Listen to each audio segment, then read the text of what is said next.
ተነስተልን ክቡራን ተመልካቾቻችን ሲሳያጌና ከሉዓላዊ ሚዲያ ሰኞ ጥር 4 2018 ዓመተ ምህረት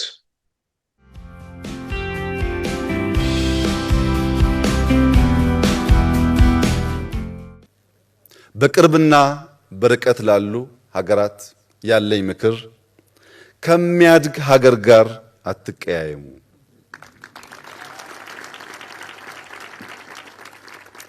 ይህ የሚያድግ ሀገር ነገ የሚታደጋችሁ ስለሚሆን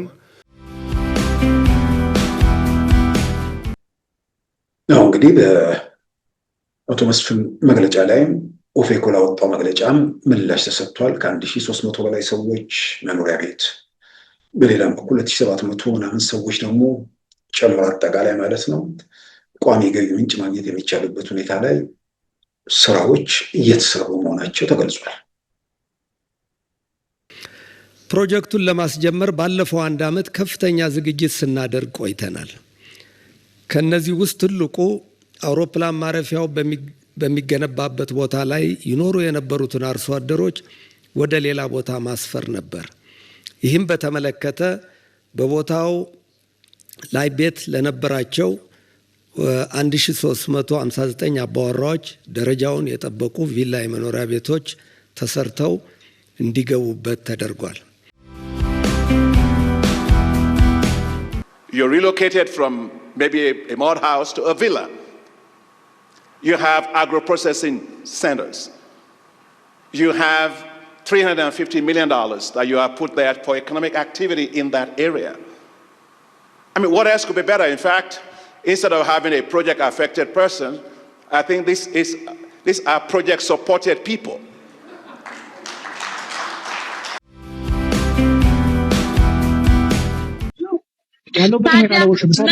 መሞት አይሻልም እንዴ? እንዳንድ ወንድ ልጅ ህዝብን ክዶ ያውሉ ሰውቶ ለማናውቀው ለዘመነ ካሴ ለመሞት ለምን ብዬ ለዘመነ ካሴ ማለት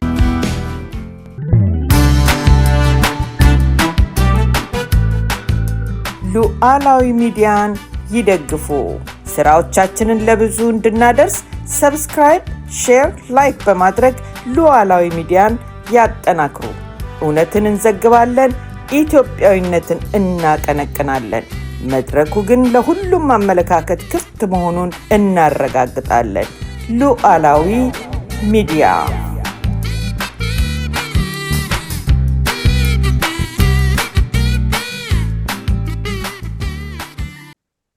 ክቡራን ተመልካቾቻችን በሳምንቱ መጨረሻም በኢትዮጵያ አየር መንገድ በቢሾፍቱ የሚያስገነባው ግዙፍ የአየር ማረፊያን በተመለከተ የመሰረት ድንጋይ ወይ ደግሞ የበይፋ ፕሮግራሙን ማስጀመሪያ መርሃ ግብር ተካሂዷል። በዛ ፕሮግራም ላይ ጠቅላይ ሚኒስትር አብይ እንዲሁም የኢትዮጵያ አየር መንገድ ዋና ስራ አስፈጻሚ አቶ መስፍን ካሱም በመድረኩ ላይ ንግግር አድርገዋል። በሌላም በኩል ከዚሁ ጋር በተያያዘ የኦሮሞ ፌዴራሊስት ኮንግረስ ከዛ ከስፍራው የተነሱትን ሰዎች ወይ ደግሞ ዜጎች በተመለከተ የተቃውሞ መግለጫ አውጥቷል። ለብዙ ሰዎች አስገራሚ የሆነው ያ ቦታ የአውሮፕላን ማረፊያ እንደሚሰራበት ብቻ ሳይሆን አውሮፕላን ማረፊያው ፕሮግራም ምንድን ነው፣ ከዛ ሰዎቹ ተነስተው ቤቶች እንደተሰራላቸው የአፍሪካ ልማት ባንክ ፕሬዝዳንት ጭምር አዲስ አበባ መጥተው የተናገሩበትን ጊዜ እናስታውሳለን። ትላንት በይፋ ስራው መጀመሩን የተመለከተ ነገር ከተገለጸ በኋላ ኦፌኮ ለምን መግለጫ እንዳወጣ ራሱ ትንሽ ግራ የሚያጋባ ነው።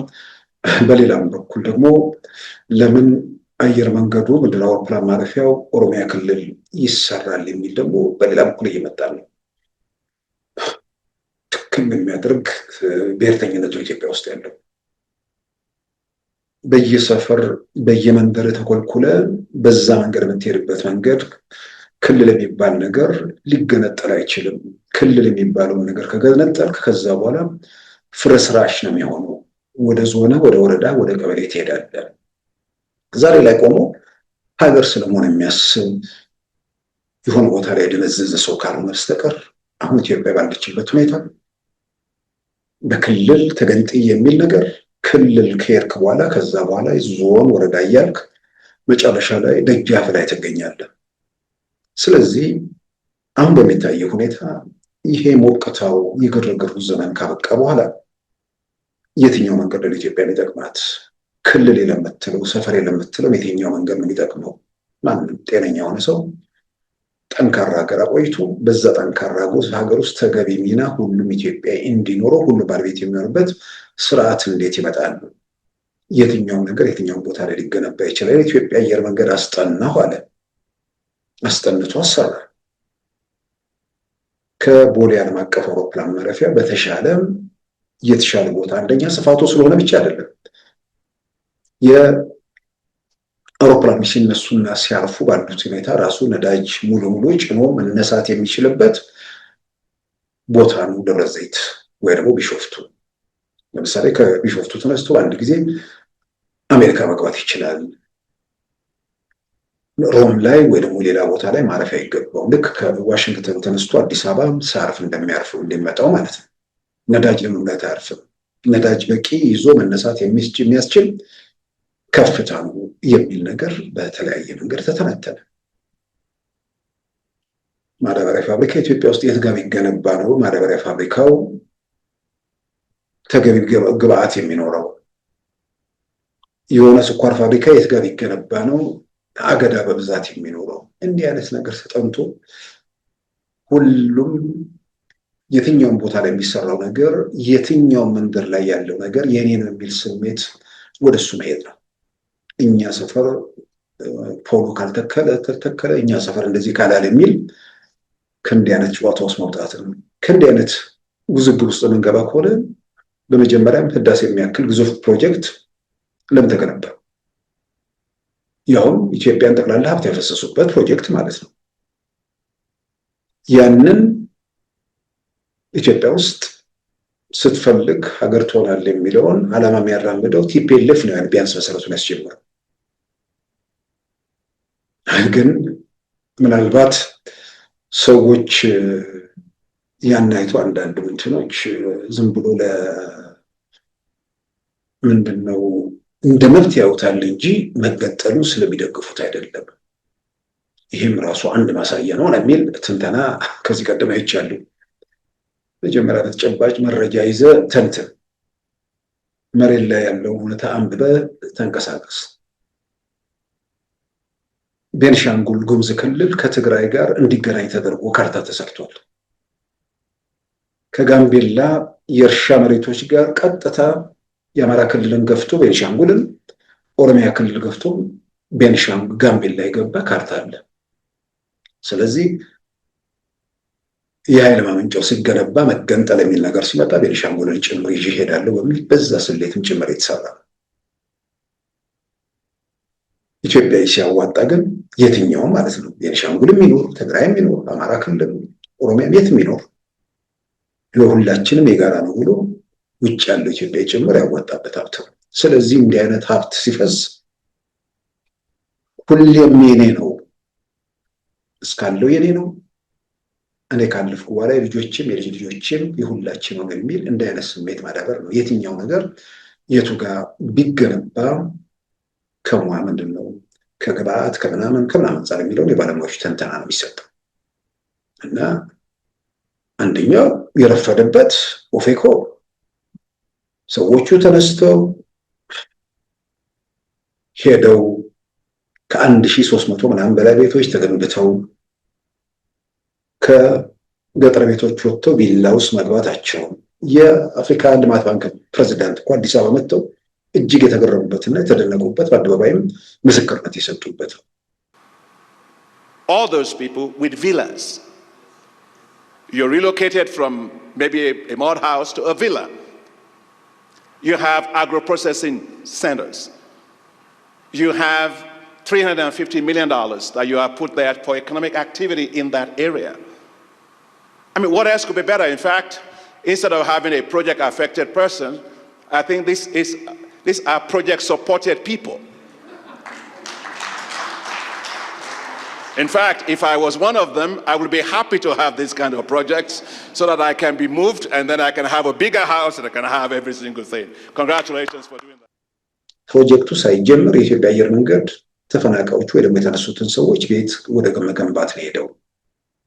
ከዛም ባሻገር በርካታ የእርሻ መሬታቸውን ያጡት የእርሻ መሬታቸውን ሲያጡ ተያይዞ የሚመጣ ችግር ይኖራል። ቪላ ውስጥ ቁጭ ብለው የእርሻ መሬታቸውን እስካጡ ድረስ ደግሞ የገቢ ምንጭ የላቸው። ምንድነው የሚደረገው የሚለውን በተመለከተም ሌላው ቀርቶ ህንጻ ተገንብቶ ከህንጻ ኪራይ መጠቀም የሚችሉበትን የተለያዩ የወተትና ወተት ተዋጽኦችን እንዲህ አይነት ነገር ጨምሮ በርካታ ፕሮጀክቶች እዛ ላይ ተነድፈው እንቅስቃሴ ውስጥ ተገብተዋል ብለው ጠቅላይ ሚኒስትር አብይም ተናግረዋል። የኢትዮጵያ አየር መንገድ ዋና ስራ አስፈጻሚም በግልጽ ተናግረዋል። ስለዚህ ያኔ ሲፈናቀሉ የመብት ጉዳይ ከሆነ ያኔ ሲፈናቀሉ ድምጽ ማሰማት ነው። ድምጽ ደግሞ ሲሰማ ለምን ተነሱ ነው ከታሪካቸው ከምናምናቸው ከትብታቸው የሚል ነገር ሁሉ ሰው ትብቱ በተቀበረበት ቦታ ላይ ቀጥለው እነሱን አፈናቅሎ እነሱን ከቦታው አስነስቶ ለሆነ ኢንቨስተር ለሆነ እንትን ነው የተሰጠው ወይንስ ሀገራዊ ግዙፍ ፕሮጀክት ነው የተገነባው? ከምንም በላይ ደግሞ ሜዳ ላይ ነው የወደቁት ወይስ ትላንት ከነበረ ህይወታቸው የተሻለ ነገር ነው ያገኙት? ምናልባት የኢትዮጵያ አየር መንገድ በሚናገረው የኢትዮጵያ መንግስት በሚለው መካከል በእርግጥ ያልተመለሰላቸው ጥያቄ ካለ ያንን የኢትዮጵያ አየር መንገድ የኢትዮጵያ መንግስት መመለስ አለበት እንጂ ግዙፍ ፕሮጀክት አገር ላይ ትልቅ ስራ ወደ መሰራት ሲሄድ የሆነ ጭብጨባ ምንድነው ከየአቅጣጫው ደስታውን ሲል የደስታ ስሜቱን ለመበረዝ የሚመስል ነገር አሁን ባለንበት የኢትዮጵያ ሁኔታ የደስታ ስሜት ወይ ደግሞ የተስፋ ስሜትን ለመበረዝ የሚቻልበት ነገር ያለ አይመስለኝም። ያን የሚያደርጉ ሰዎች ፊትም አንሰው ነበር፣ በየቀኑ ደግሞ እያነሱ መሄዳቸውን የሚያረጋግጡ ነገሮች ካሉ መግለጫውን አየሁት። የኦፌኮም መግለጫ እንዳልኩት አስቀድሞ ለምን የተፈናቀሉ ጊዜ ለምን አይሆንም? በሁለተኛ ደረጃ ምንድነው የሆኑት? ለኢትዮጵያ አየር መንገድ ድርሻ ይሰጣቸው እንደዚህ ይደረጉ እና የምርጫ ቅስቀሳ ሊሆን ይችል ከሆነ ጥሩ ነው። ቢሾፍቱ አካባቢ ያለው ነዋሪ ግዙፍ ፕሮጀክት አካባቢ ሲመጣ በምላሹ ምን እንደሚያገኝ እኮ ግልጽ ነው። የኢትዮጵያ አየር መንገድ ዋና ስራ አስፈጻሚ በዝርዝር ተናግረዋል። እዛ አካባቢ የሚገኘው ነገር ከፍተኛ መዋለ ንዋይ እዛ አካባቢ መፍሰስ የሚችልበት ሁኔታ ነው የተፈጠረው።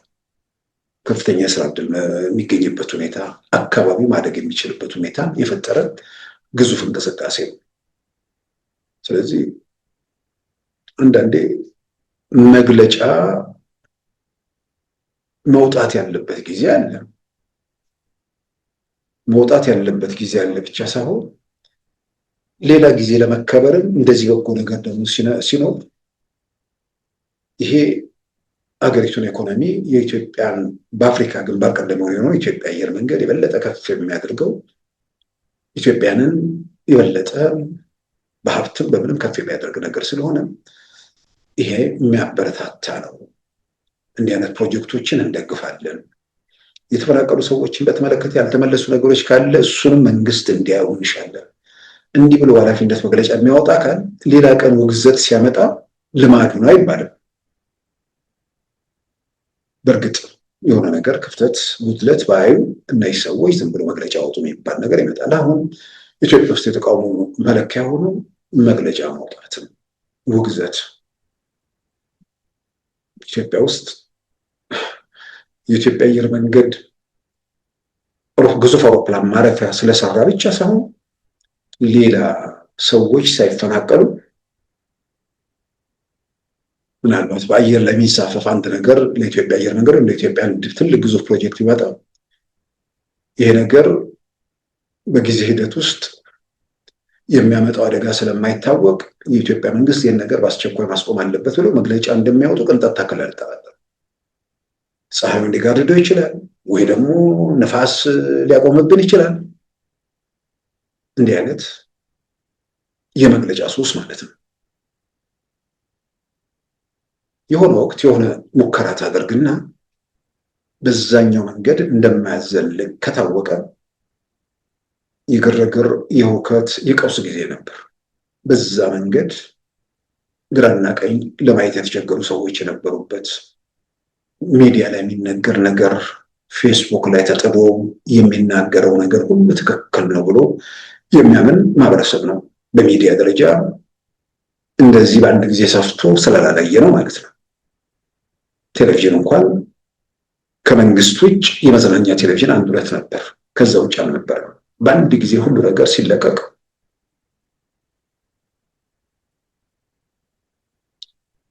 እድሉ ባይኖር ዲጂታሉ ዓለም እንዲህ ባይስፋፋ፣ ያ መስፋፋት ደግሞ ኢትዮጵያ ውስጥ ባይለቀቅ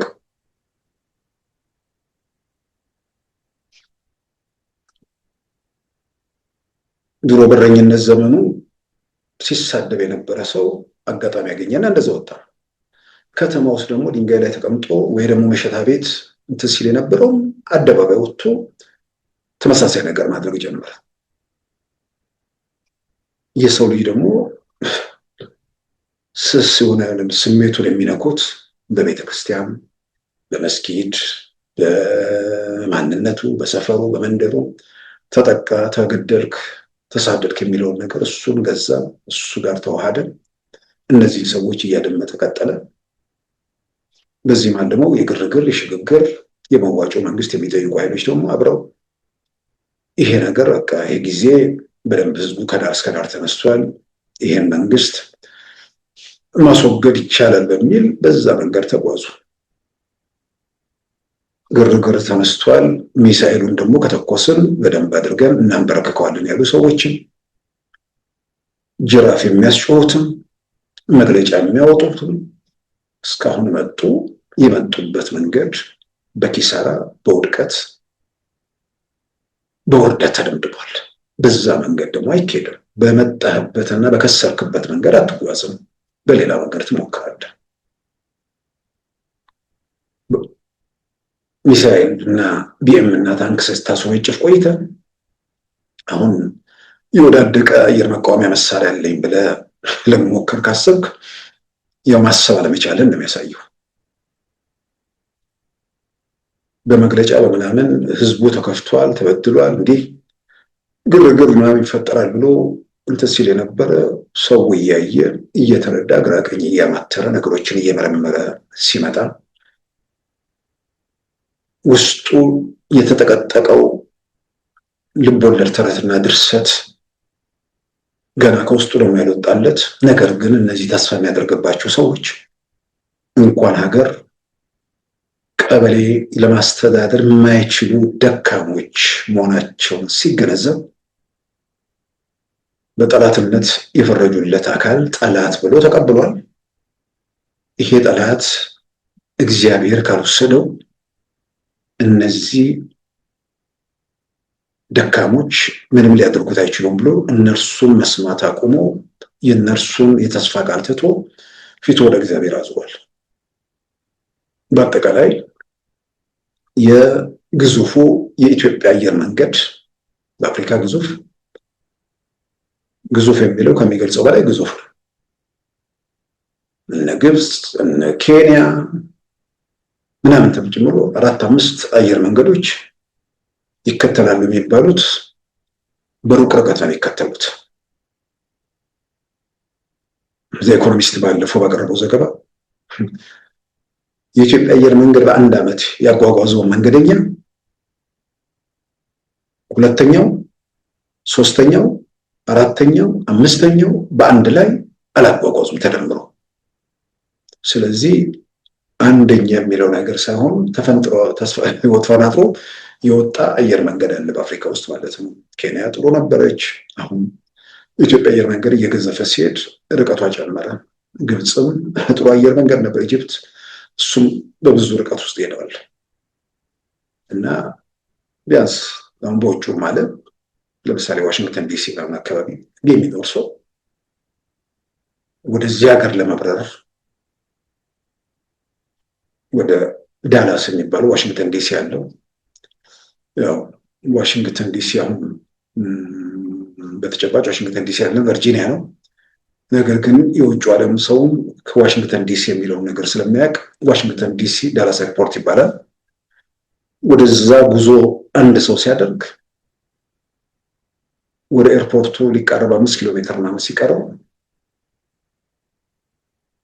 አሜሪካን ኤርላይንስ፣ ዴልታ፣ ብሉ ምናምን እያለ ይቀጥላል። ከዛ ኢትዮጵያን ኤርላይንስ ይላል።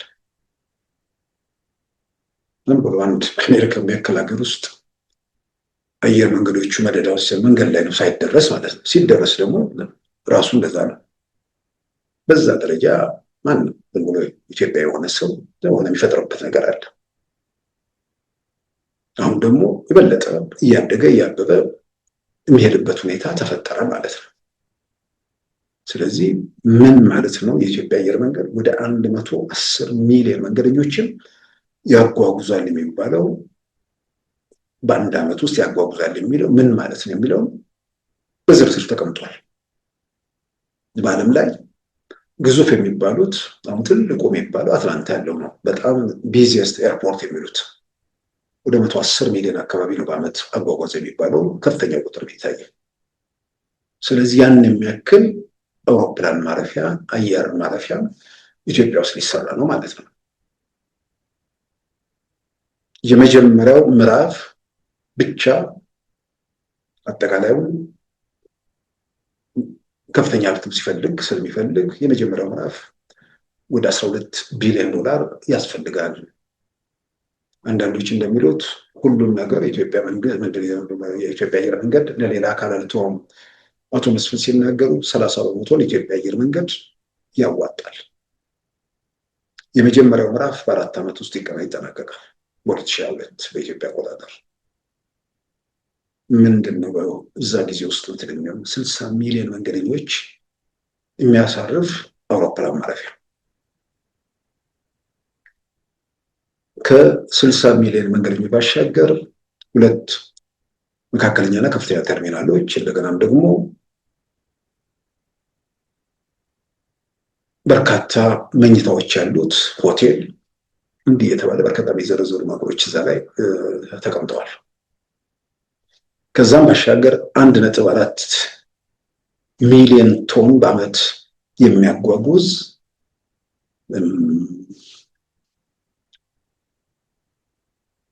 የካርጎ ተርሚናልም አለን የሚሉት ምናልባት ይሄኛው በተለይ ወደብ ያው የጊዜ ጉዳይ ኢትዮጵያ አንድ ቀን የወደብ ባለቤት ትሆናለች።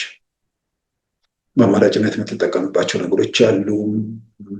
ለዘላቂነት ግን በግል የማምነው ኤርትራውያን ዝም ብሎ የሚያመረቅዝ ነገር በኢትዮጵያና በኤርትራ መካከል አለ። ወደ 70 ዓመት በተሻገረ ነገር ውስጥ ያልተቋጨ በትግልም በስልጣንም ያላለቀ ሁል ጊዜ የሚያመረቅዝ ነገር አለ። ያንን የሆነ ቦታ ላይ መፍታት በጣም አስፈላጊ ነገር ነው። ያንን በመፍታት ኤርትራ በተለይ የምትጎዳው ነገር የለም፣ በዘላቂነት ትጠቀማለች።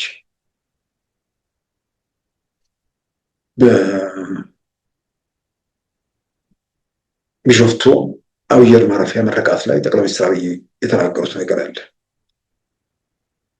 ከሚያድግ ልጅ ጋር አትቀያየም ወይ አትጣላ የሚባል ነገር አለ።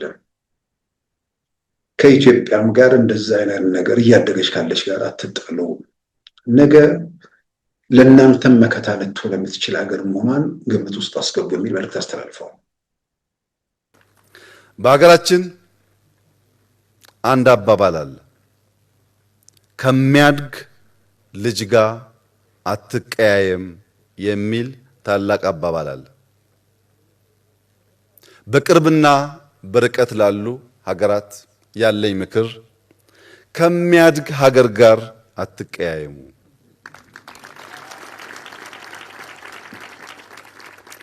ይህ የሚያድግ ሀገር ነገ የሚታደጋችሁ ስለሚሆን ከወዲሁ እያደገ ያለ ለማደግ ህልም ያለው የጠራ ሐሳብ ያለው ሐሳቡም በልዩ ልዩ ስራዎች ተፈትነው በተግባር የታዩ መሆኑን ተገንዘባችሁ ከሚያድግ ሀገር ጋር ላለመቀያየም ራሳችሁን ምከሩ፣ ራሳችሁን ገስጹ ማለት እፈልጋለሁ።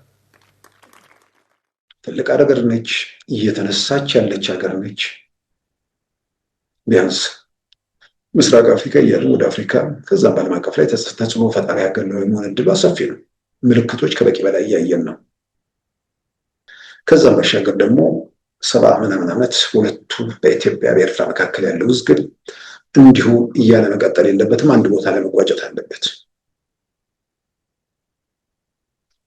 የሚገርሙ መከራከሪያዎች ምናምን ብዙ ገበያ ላይ እንትን የሚያዋጡ አይመስለኝም። በየትኛውም አጋጣሚ ኤርትራ የሚባል ሀገር ሁለቱን ወደቦች ይዞ ሀገር ሆኖ የሚጠቀስበት ጊዜ የለም። ማለት በቅኝ ገዢዎች ካልሆነ ከዛ በኋላ በተባበሩት መንግስታት ውሳኔ ወደ ኢትዮጵያ ተቀላቅላለች። ፌዴሬሽኑ በኃይል ፈረሰ ወይ ደግሞ በጉልበት ፈረሰ የሚል መከራከሪያ አለ። ከፌዴሬሽኑ የፈረሰበት መንገድ ትክክል ባይሆን እንኳን የተባበሩት መንግስታት የወሰነው ውሳኔ የሚጥሱ ነገሮች ምንድናቸው የሚለው ነገር ራሱን በደንብ መመርመር ያለበት ነገር። ስለዚህ የኢትዮጵያ መንግስት ወይ ደግሞ ኢትዮጵያን በጋራ ከወደቡ ጋር ተያይዞ ያላለቀ የሚንከባለል ጥያቄ አላቸው። ይሄ በዘላቂነት ችግሩን መቀጠሉ የሚያጠራጥር ነገር አይደለም። ተነጋግሮ ምናልባት አንዳንዴ ብዙ ጊዜ ከባድ አድርጎ የሚያዩት እንደዚህ ብለን ታግለን ከዛ በኋላ የሚባል ነገር አለ።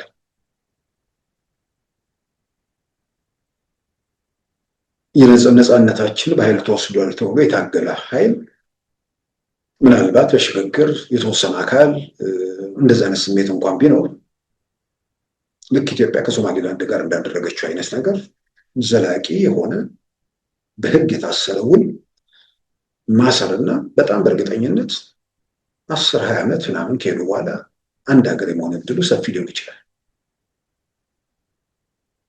ይሄ ለኤርትራም ሎተሪ ይመስለኛል። ግን ድርቅ ብሎ ሁሉንም ነገር አንለቅም 130 ምናምን ሚሊዮን ህዝብ ወደብ አልባ ወይ ደግሞ ባህር መውጫ አልባ ሆኖ ሁሉንም ነገር ምክንያቱም ይሄ ምንድነው ኤርትራ ሀገር ሆና ይሄንን ይዛ ራሷን ስታስተዳድር የነበረበት ታሪክ ምናምን ነገር ኖሮ ቢሆን በቂ ህግ ክርክር አለ ምናምን የሚባል ነገር ይነሳል። በቂ ህግ ክርክር ቢኖር ሌላው ጋር ያለ አደጋ ነገር እዛ መከራ እንዳይሆን እሱንም ማሰብ ያስፈልጋል። ስለዚህ በብዙ መልኩ ቆም ብሎ ማየትና በዘላቂ መውጫ ላይ መምከሩ መነጋገሩን በብዙ መልኩ ይጠቅማል፣ ያግዛል። ወደ ኢትዮጵያ አየር መንገድ ወደ አስገነባው ግዙፍ አውሮፕላን ማረፊያ ጋር ተያይዞ ባለው ነገር ላይ ወደዛ ዋናነት የመጣሁት የወደብ ጉዳይ የሚያነሳሁት የካርጎ ተርሚናሉ 1.4 ሚሊዮን ቶን በአመት የሚያጓጉዝ ነው ብለዋል አቶ መስፍን። ይሄ ማለት 15 ሚሊዮን ኩንታል ማለት ነው በአመት ውስጥ። በመርከብ የሚጓጓዝ ነገር ምን ያህል ነው የሚለውን ነገር ለማየት ሞከርኩ። ለምሳሌ አሁን ሌላ ነገር አይደለም፣ ሌላ ሸቀጥ ምናምን ነገር አይደለም። አንዳንዴ ኢትዮጵያ የሆነ ነገር ከሆነ አዙሪት እስክትወጣ ድረስ የሆነ ነገሯን እስክታሳካ ድረስ እንዲህ አይነት ነገር ምንድን ነው የሚሰጠው ጠቀሜታ የሚለውን ነገር ለማየት ብዬ ስሞክር አንድ ግዙፍ መርከብ ምን ያህል ቶን ይሸከማል የሚለውን ነገር ሳይ 400,000 ቶን ይሸከማል የሚል ነው። ማለት በአውሮፕላን በአንድ አመት ውስጥ የሚጓጓዘውን በአራት መርከብ ማጓጓዝ ይቻላል ማለት ነው።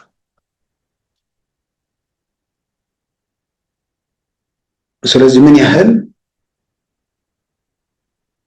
ወደብ አልባ መሆን የሚፈጥረውን ጫና በተወሰነ ደረጃ ያሳያል።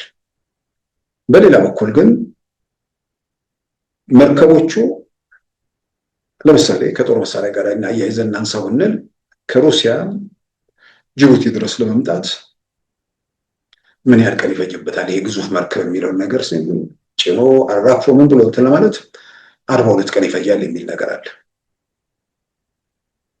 ስለዚህ በተወሰነ ደረጃ ከአንድ ከአራት ዓመት በኋላ ሲጠናቀቅ ብዙ ሁኔታዎችን ሊመልስ ይችላል። የወደቡ ጉዳይ ደግሞ እስከዛ እልባት ካገኘም ተጨማሪ አፈጣኝ ነገሮችን ለምሳሌ እንደ መሳሪያ ምናምን የሚባሉ ነገሮች በቀላሉ ለማስገባትና ለመጓጓዝ የሚያስችል ሁኔታ ነው። ስለዚህ ግዙፍ አየር መንገድ፣ ግዙፍ አውሮፕላን ማረፊያ መገንባቱ በብዙ መልኩ ለኢትዮጵያ በየትኛውም አቅጣጫ የሚጠቅም ነገር ነው። ትልቅ ሀብት ይፈስበታል፣ በምላሹ ገንዘብ ይታፈስበታል ማለት ይቻላል። ይህንን በባለሙያዎች ማየት ነውና ምንድን ነው ይሄ አየር መንገድ እዛች ቦታ ላይ ለመከወን ያስበው በሚቀጥሉት 4 ዓመታት በመጀመሪያው ዙር ማለት ነው 60 ሚሊዮን መንገደኞችን በሚያስተናግደው በመጀመሪያዎቹ 4 ዓመታት የሚገነባው ምንድን ነው የሚለው ከአቶ መስፍን አንደበት እንስማ። የአውሮፕላን ማረፊያው ግንባታ ሙሉ በሙሉ ሲጠናቀቅ በዓመት እስከ 110 ሚሊዮን መንገደኞች ማስተናገድ የሚችል አቅም ይኖረዋል። የአውሮፕላን ማረፊያው ሙሉ በሙሉ ለመገንባት የሚያስፈልገውን እጅግ ከፍተኛ ወጪ ከግምት ውስጥ በማስገባት ግንባታውን በሁለት ምዕራፍ ለማካሄድ ታቅዷል። በምዕራፍ 1 የሚገነባው የአውሮፕላን ማረፊያ በዓመት 60 ሚሊዮን መንገደኞችን ማስተናገድ የሚችል አቅም እንዲኖረው ተደርጎ ዲዛይን የተደረገ ሲሆን በዋነኛነት የሚከተሉትን ያካትታል። 1 ትልቅ እጅግ ዘመናዊና 1 መለስተኛ የመንገደኞች ማስተናገኛ 2 ተርሚናሎች፣ 2 በተጓዳኝ የሚሰሩ የአውሮፕላን መንደርደሪያዎች፣ 180 አውሮፕላን በአንድ ጊዜ ማቆም የሚችሉ ቦታዎች፣ 350 ማረፊያ ክፍሎች ያሉት በተርሚናል ውስጥ የሚገነባ ሆቴል፣ በዓመት 1.5 ሚሊዮን ቶን ጭነት ማስተናገድ የሚችል የካርጎ ተርሚናል፣ የአውሮፕላን ጥገና ማዕከልና ሌሎችንም ይጨምራል። እንዲሁም የምዕራፍ 1 ፕሮጀክት አዲሱን የቢሾፍቱ ዓለም አቀፍ አውሮፕላን ማረፊያ ከቦሌ አውሮፕላን ማረፊያ ጋር በፈጣን ባቡርና ፈጣን የመኪና መንገድ ማገናኘትን ያስችላል። የአውሮፕላን ማረፊያው ዲዛይን የኢትዮጵያን መልክዓ ምድር፣ የአካባቢውን ህብረተሰብ አኗኗርና ባህል እንዲያንጸባርቅ ተደርጓል።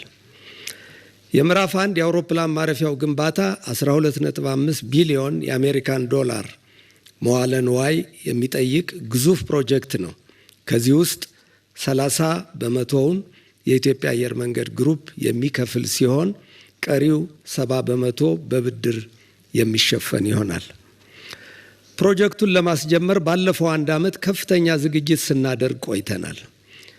ከነዚህ ውስጥ ትልቁ አውሮፕላን ማረፊያው በሚገነባበት ቦታ ላይ ይኖሩ የነበሩትን አርሶ አደሮች ወደ ሌላ ቦታ ማስፈር ነበር። ይህም በተመለከተ በቦታው ላይ ቤት ለነበራቸው 1359 አባወራዎች ደረጃውን የጠበቁ ቪላ የመኖሪያ ቤቶች ተሰርተው እንዲገቡበት ተደርጓል። በጠቅላላው 2758 ለሚሆኑ አርሶ አደሮች የገቢ ምንጭ የሚሆኑ በርካታ የልማት ስራዎች ተገንብተው በመጠናቀቅ ላይ ይገኛሉ።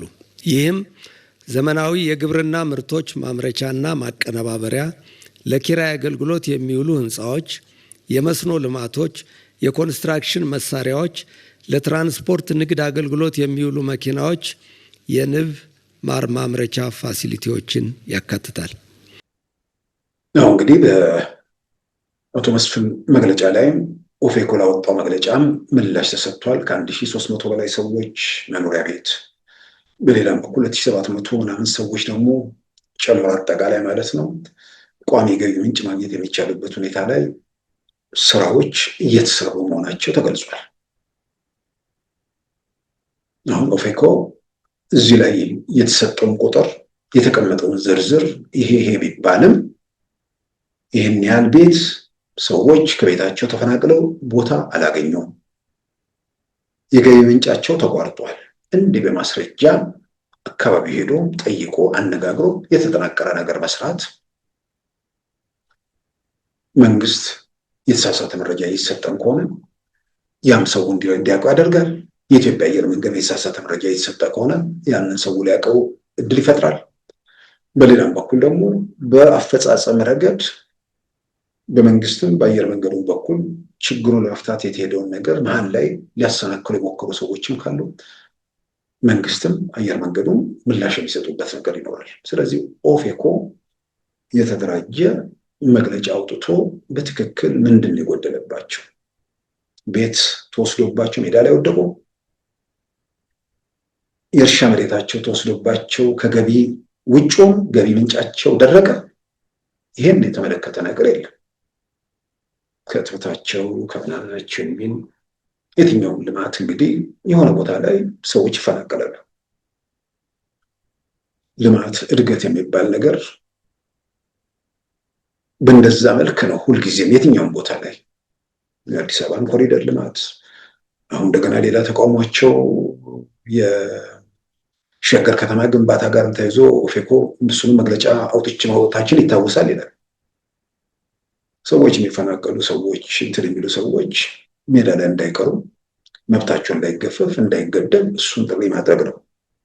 ግን ልማት ለምን ተካሄደ የሚል ተቃውሞ በጣም በጣም ነውር ነው። ከዚህ ቀደም ልማት ተብሎ መሬቶች ለግል ባለሀብቶች ተብሎ በስፋት የሚሰጡበት ሁኔታ ነበር። አርሶ አደሩ ሜዳ ላይ እየወደቀ ወይ ደግሞ ታክሲ እንኳን መግዛት የማይችልበት ገንዘብ ተሰጥቶት መጨረሻ ላይ በመሸታ ምናምን የሚጨርሱበት ታሪክ ከዚህ ቀደም ኦሮሚያ ውስጥ ለአመፅ ምክንያት የሆነ ነበር እንደነበረ ይታወሳል። ይህ አይነት ነገር አለ ወይ? እንደዚህ በተጨባጭ የጎደሉ ነገሮችን መሰረት አድርጎ ተቃውሞ ማቅረቡ ጥሩ ነው። ለምን ዝም አላችሁ? ይህን አጋጣሚ ተጠቅሞ እኮ ግርግር ለመፍጠር ይቻላል ብለው ግፊት የሚያደርጉ ሰዎች ተሰምተው ከሆነ በምርጫው ሜዳ ላይ የበለጠ ተሰሚ ለመሆን ደግሞ የተጽዕኖ ፈጣሪነትን ጥያቄ ውስጥ የሚያስገባ ነገር ነው። ልማት የሚቃወም ሆነ ጉዞን ለማደናቀፍ የሚደረጉ ነገሮች ምንም የሚጠቅሙ ነገር አይደለም። ስለዚህ መንግስትን ለመተቸት፣ መንግስትን ለመቃወም፣ መንግስትን ለማሳጣት ብዙ ነገሮች ሜዳ ላይ ያሉ ነገር አሉ። ሌቦች አሉ፣ በየምናምን የተኮለኮሉ መንደርተኞች አሉ። እነዛን እኛ ብንመጣ ከእንደዚህ አይነት ነገር ውጭ የሆነ ሌብነት ከሌብነት የጸዳ ከመንደርተኝነት የጸዳ ለሁሉም ኢትዮጵያዊ ተደራሽ የሆነ የፖለቲካ ስርዓት እንገነባለን፣ ይህን ነገር እናሟላለን ብለው ይሄን እንቅስቃሴ ቢያደርጉ ጥሩ ነው። እርግጥ ነው በዘር ተደራጅቶ ከመንደር የወጣ አስተሳሰብ ምናምን በመንግስት መዋቅር ውስጥ እንተክላለን ማለት አይቻልም። ሰው መንደሩን መጀመሪያ የብሔር ፖለቲካ እያራመድክ ሀገራዊ ህልም አለኝ ማለት አይቻልም።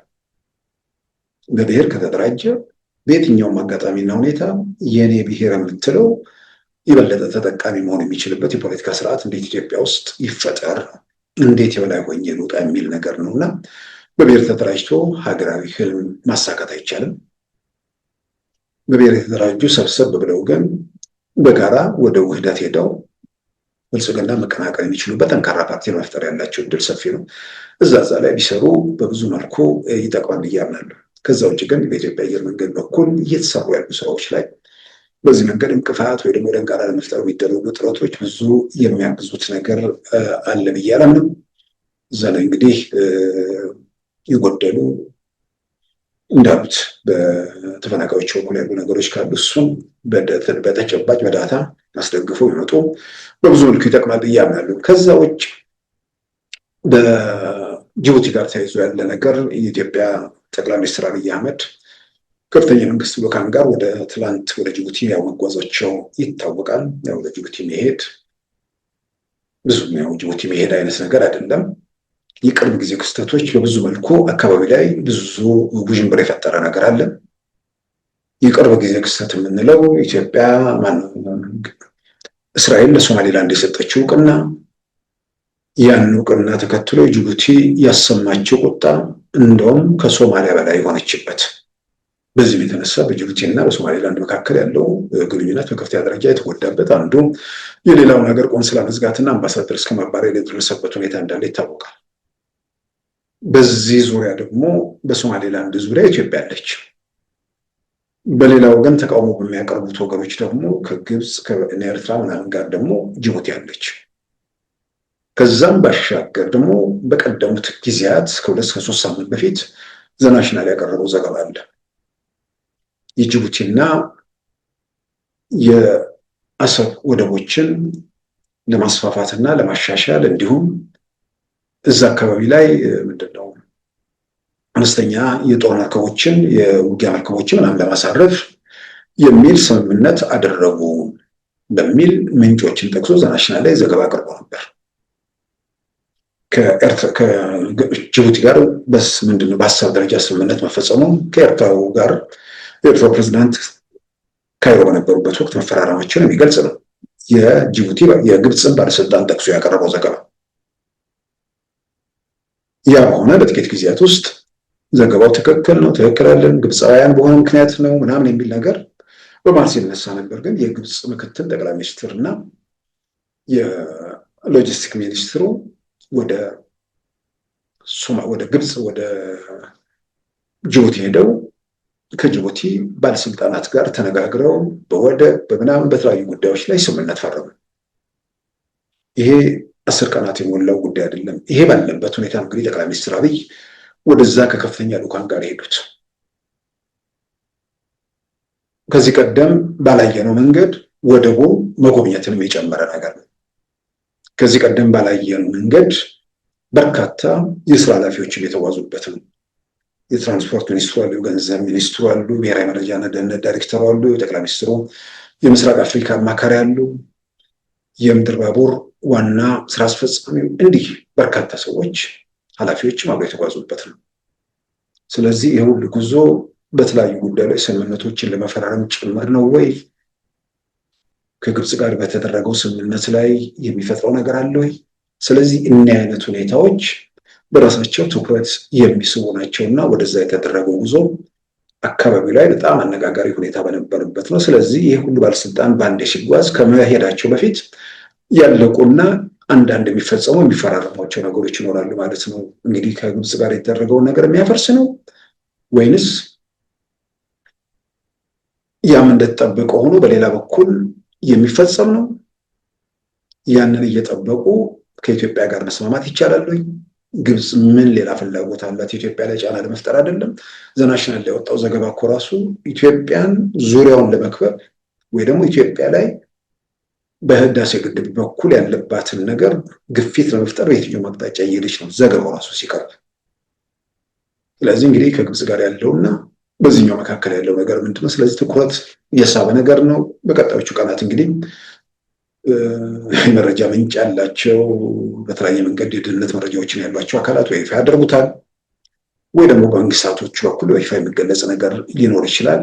ዞሮ ዞሮ ግን አንድ በጎ ነገር ሊሆን ይችላል። ኢትዮጵያ ወደ $2 ቢሊዮን የምታወጣበት አብዛኛው ገቢና ወጪ ህይወቶቿም በዛው መንገድ ላይ የሚንቀሳቀሱበት ስለሆነ ለኢትዮጵያ አሁን ባለው ሁኔታ ውስጥ እንደ ደም ስር የሚታይ ቦታ ነው። ይሄ እንደ ደም ስር የሚታይ ቦታ ላይ ደግሞ ግብፅ መታ የሆነ ነገር ላድርግ ማለቷ በተለያየ መንገድ የሚፈጥረው ጫና አለ።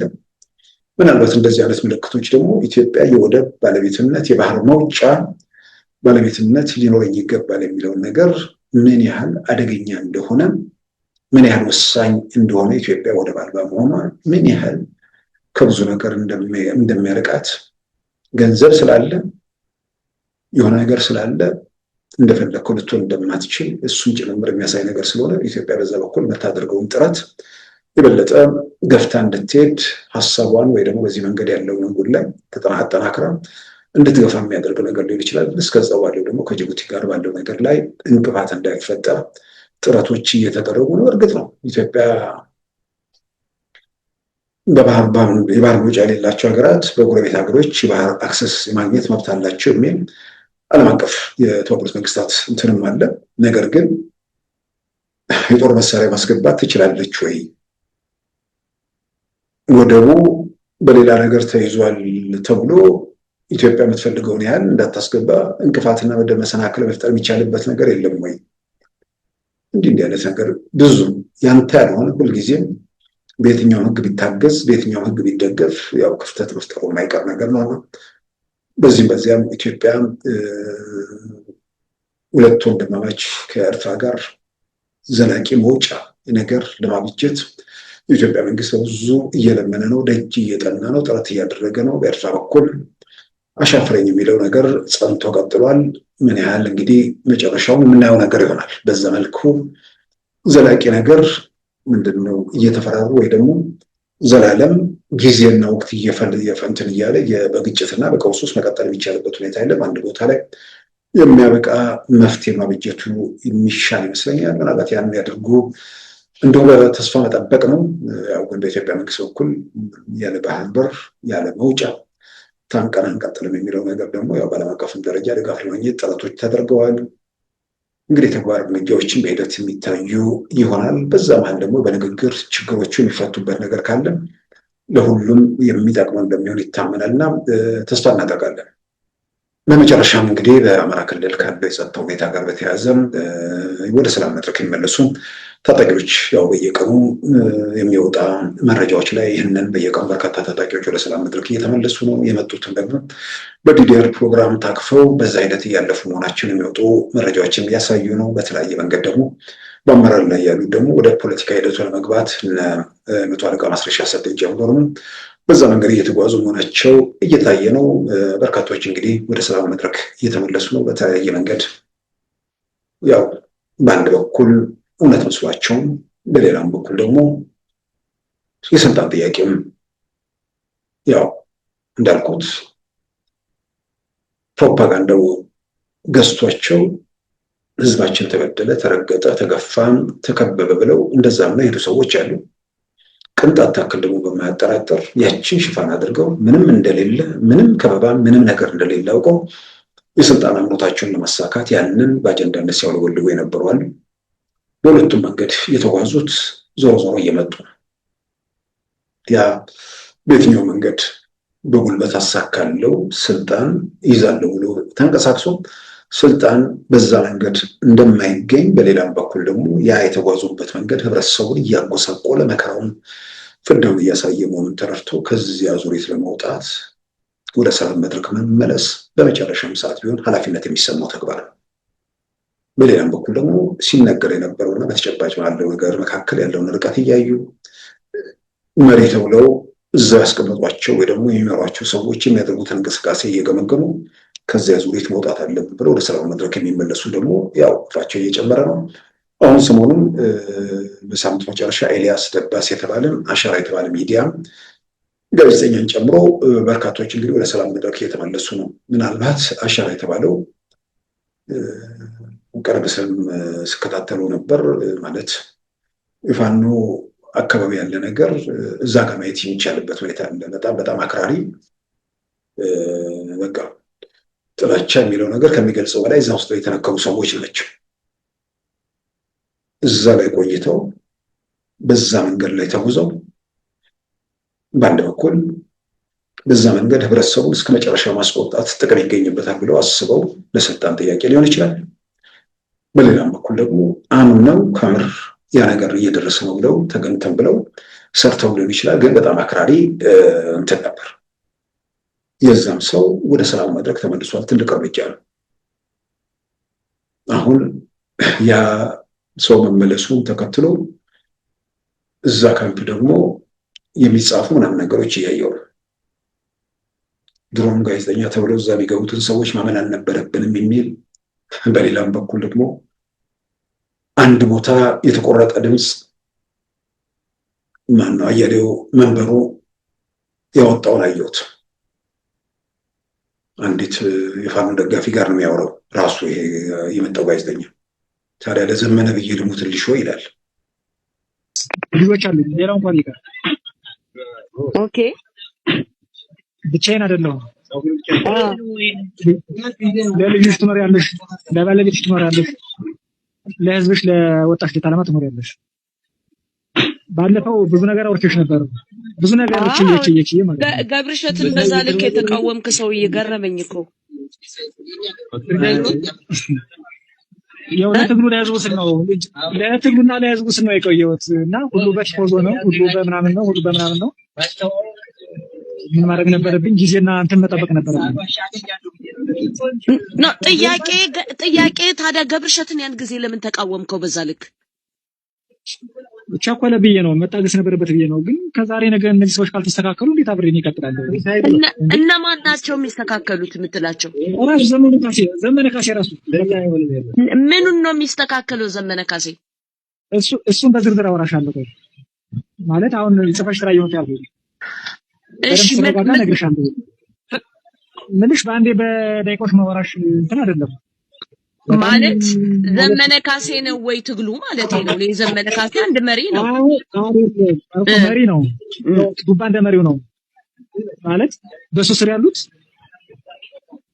ተመሳሳይ ነው እንትኑ አሁን ተረጋግጬ ማወራሽ ታካ አይደለም የጻፍሽው ነገር ስላየው ነው የጻፍኩት ምን እንደሆነ ልንገር የጻፍኩት የከዳሃው ወይ ጀሰጠሃው ተበድለህ ነው ወይ ችግር ስላለ ነው ችግር የሌለበት ችግር የለም እኔ ግን ትናንትና አንድ ያንተ ጓደኛ የሆነ ሰው እስከ ማታ ድረስ ለኔ ጋር ስናወራ እንደዛ አይነት ነገር ላይ አልነበረም እጂ ምንድነው በጥላት እንደተከበበ ምናምን ነው የሚያወራው ቤተሰቡ ጋር አልሰማችም ባለቤቱ የሚል መረጃ ስለደረሰኝ እንጂ የእውነት ከርተሞን ስላወቅኩ አይደለም በነገራችን ላይ እኔ እስካሁን ድረስ ጥያቄ አለኝ የእውነት ከርተሃል ብዬ ስላላመንኩ ለምን መሰለሽ ቤት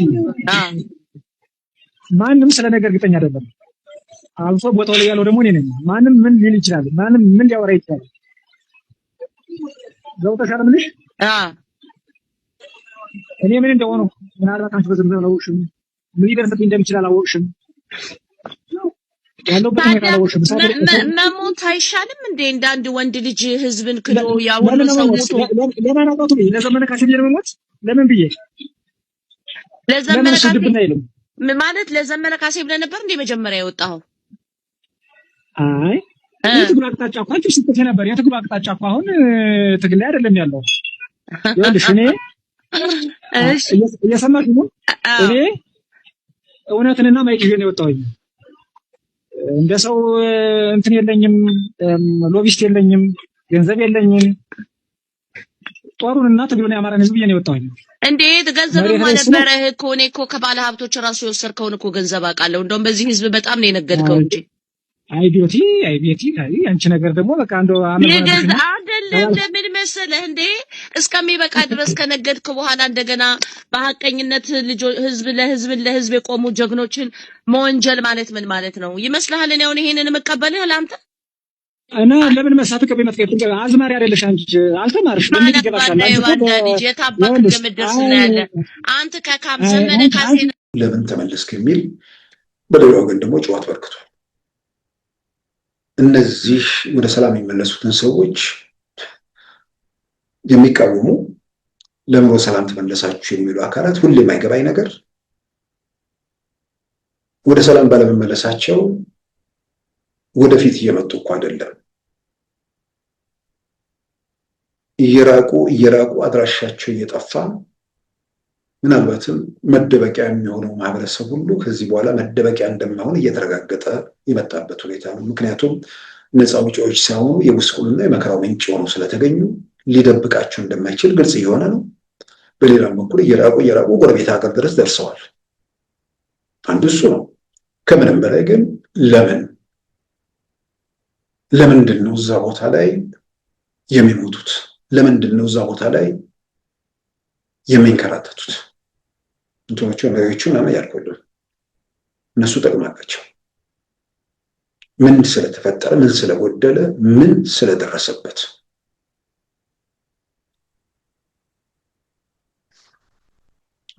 የጠቅላይ ሚኒስትር አብይ መንግስት ከመጣ በኋላ የአማራ ክልል ህዝብ የተገደበ የተወሰደበት መብት ምንድነው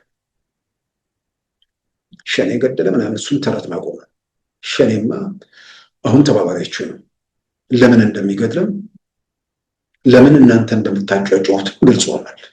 አሁን ሸኔ ገደለ ምናምን እሱ ተረት ነው። ስለዚህ ለምንድን ነው የጠቅላይ ሚኒስትር አብይ መንግስት ላይ ለመተኮስ የተገደዳችሁት? ተመልካቾቻችን የዛሬ ሰኞ ጥር 4 2018 ፕሮግራማችን ብዙ ተጠናቋል። ተነስተልን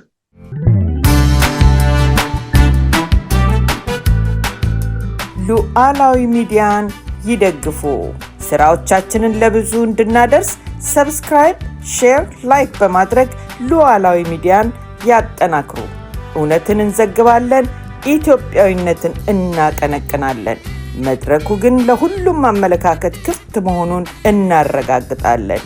ሉዓላዊ ሚዲያ